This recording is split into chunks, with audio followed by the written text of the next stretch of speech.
Hey guys, it's Ted Bogert. We are back with the Ted Show. Super excited to have this young lady on, Vivane Bonfim.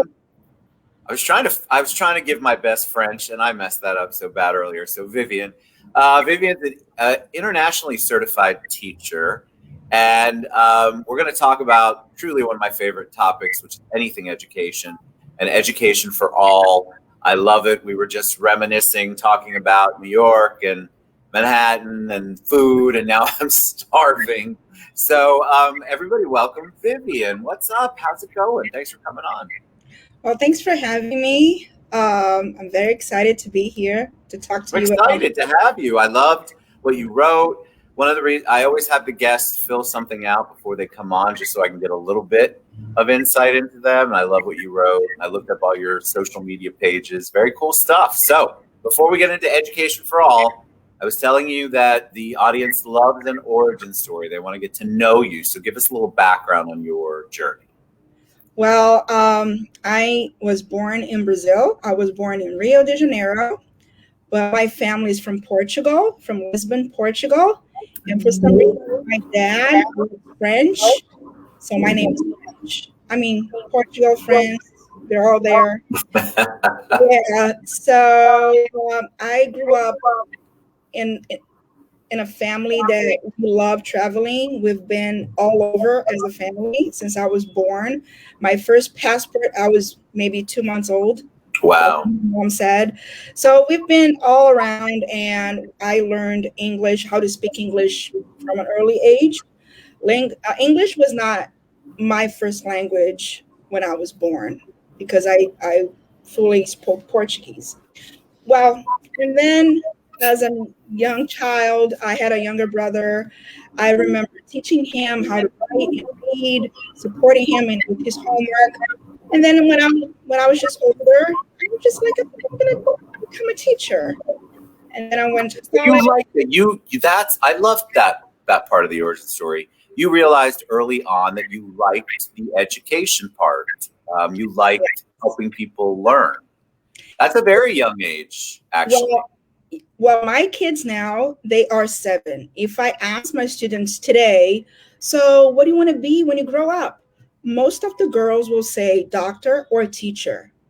And I was probably one of them years ago, but I did not change my mind because next year you're probably going to ask my students again and they will say something different, but I stuck to it.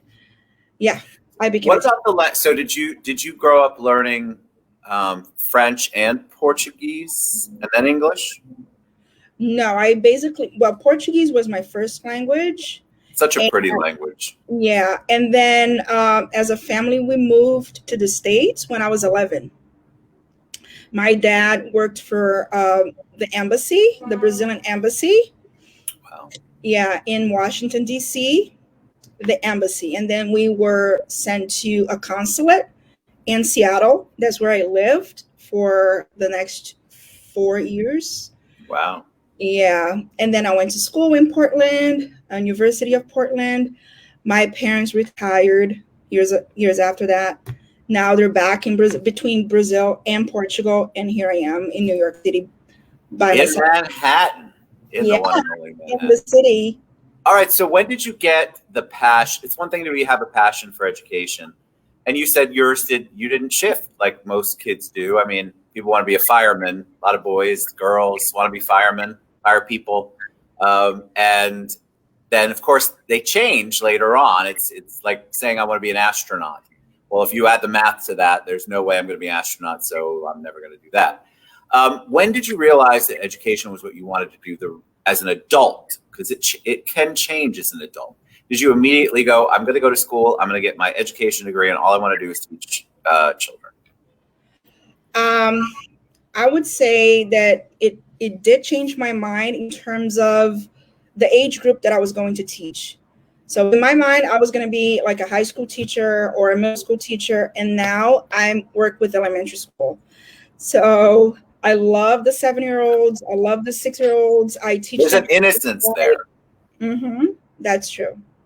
There's an innocence there. What about the international part? So as an educator, I mean, it's been a 2020 was such a tough year overall for all education and really for all students. Why international?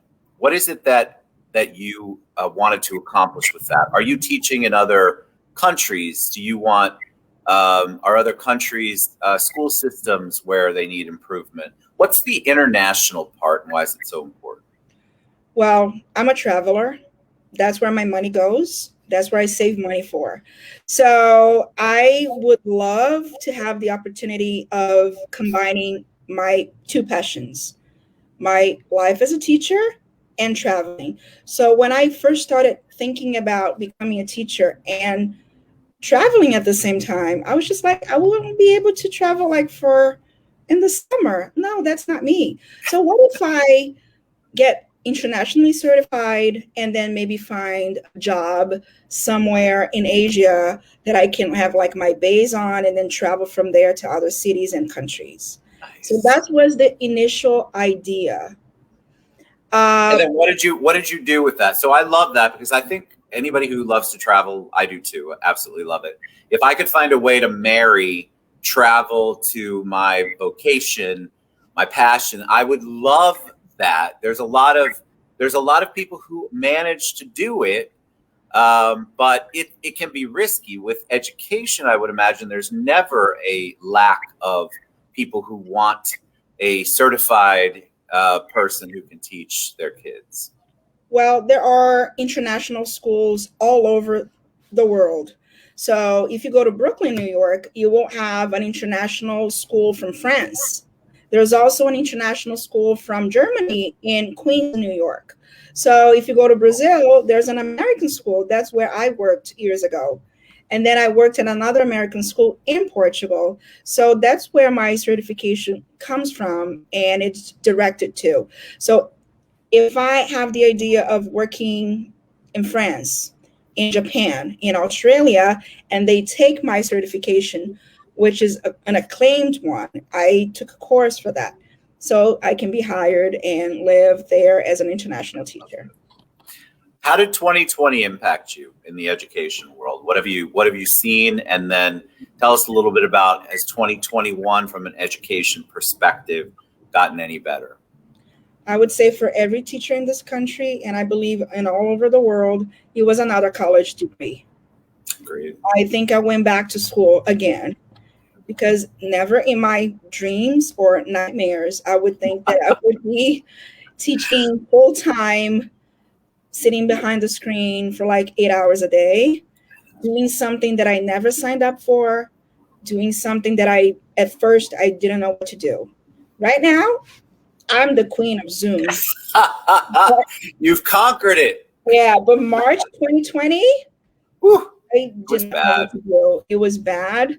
And then having to deal with a lot of other things and the parents and the kids and all the anxiety and, doing quarantine and pandemic in New York City back in March and April. Oh God, yes, It was yes. You crazy. guys could barely go outside. Yes, we couldn't go outside. Yeah, I had a lot of friends up there, and they told me it was almost like a war zone, especially in the early days and when the numbers were just outrageous for so many weeks at a time. And I just felt that my wife is a trained educator, and it was just so difficult in 2020 because you were constantly pivoting. It didn't matter how great you got at the system you were doing.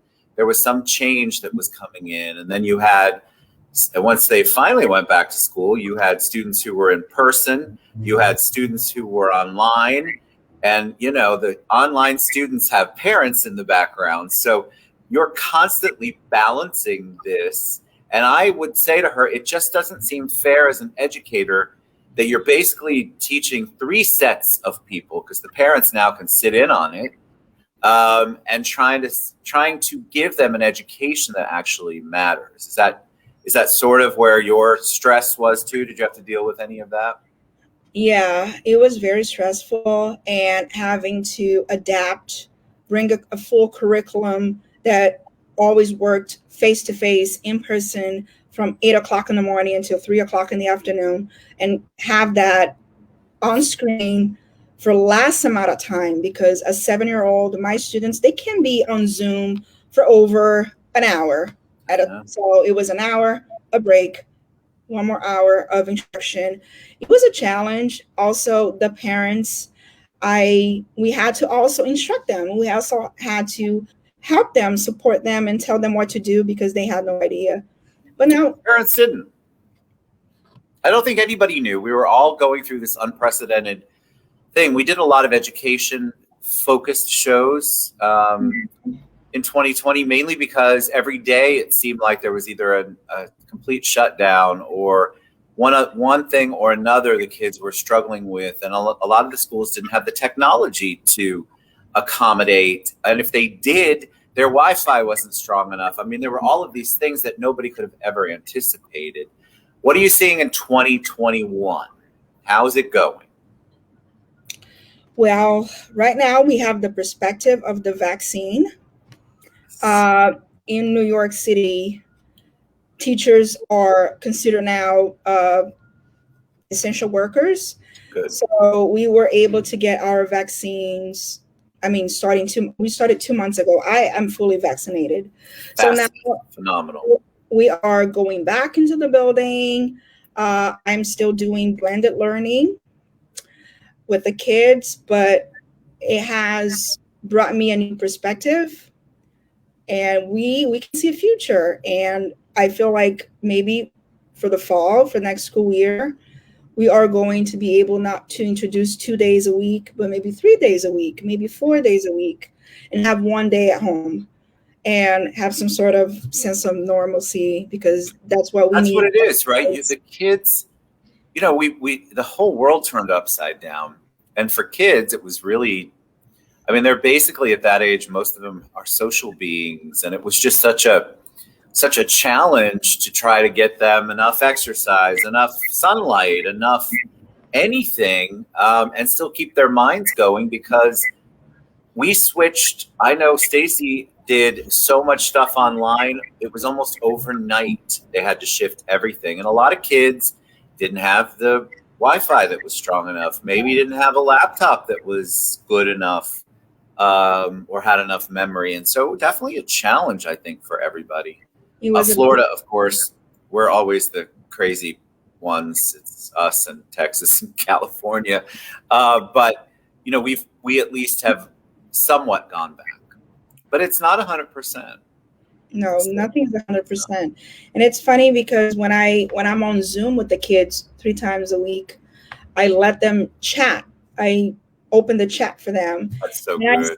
And I see them like, oh, they miss themselves. They miss the daily contact, talking about dolls and toy cars. Yeah.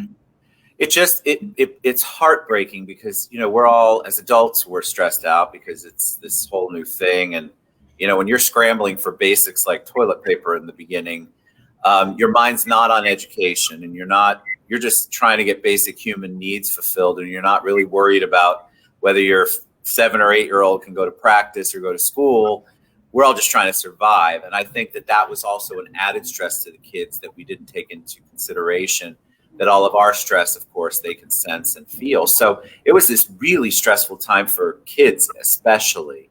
And then when they started not being able to have their proms or their graduations, it just became so much more real and so much more painful, I feel like. Are your kids back at any kind of outside activities? I don't know what New York is like. Can they play things like football or do cheerleading or soccer, or is that all off limits as well? They have recess, and we try to bring them outside if the weather permits. They play, but even the games, they are guided right now. Yeah. Even how they can play basketball, they can only jump rope, as an example. Like when they play, they're playing by themselves. Yes. The other day, one of my students even said, Miss Bonfim, I miss field trips. I want to go back to the Bronx Zoo. I know. Yeah. I know. I think most of us are cognizant of it. It's just so hard as a parent And as a teacher, you're dealing with your own adult issues. And then you have to figure out, you have to remember that the kids, they're missing out on a lot. And it doesn't seem like a year would make a difference, but if a month makes the difference, it seems like it's going to be a vacation in the beginning, especially March. I think people are like, woo, I get off school. And we didn't realize how long-term that was going to be and what a long-term impact that was going to have on the well-being of the kids. That is true. Yeah, I try to bring some sort of normalcy to my kids and have them pajama parties, and I do dance parties with them, especially when we are on screen, and let them have conversations and be. They have been so flexible, and they're resilient, aren't they? They're so resilient. Yeah, they know. And I love that you're giving them that opportunity, because that may be the only opportunity they get to let go during the day, and they need it, because I'm a big believer in, you have to have that other stuff in order for them to have enough energy release to focus. And so they have to have a balance. And we were just struggling to figure out what that balance was in 2020. I mean, I have high hopes for 2021, lots of prayers and positive thoughts. All right, so see how fast it goes? Tell us the best way that somebody can reach out to you. They want to learn more about what you do. They want to get in touch with you. What's the best way for them to reach you? I share a lot on my Instagram profile, on my Instagram page, which is Vivi Bonfim, VIVIBONFIM. I also share a lot of my work on Facebook, which is Viviane Bonfim. And I have a YouTube channel, which is Viviane Bonfim as well. Fantastic. When we are live on all of those platforms, so we'll hit there. You're a joy. That was awesome. Thank you so much, Vivane. I appreciate it. So good. Thank you for having me. All right, guys, listen, you guys have a lot of education questions you ask me. Why not reach out to an expert and a pro, especially if you are any of the things we talked about your child has experienced or is currently experiencing. Remember, it's stressful for them, and I know it's stressful for you as an adult, but they're taking on a lot of extra stress that it can be very challenging for them at their young ages. All right, Vivane, thank you so much. Guys, have a great weekend. We love you. We'll see you soon. We'll be back Monday.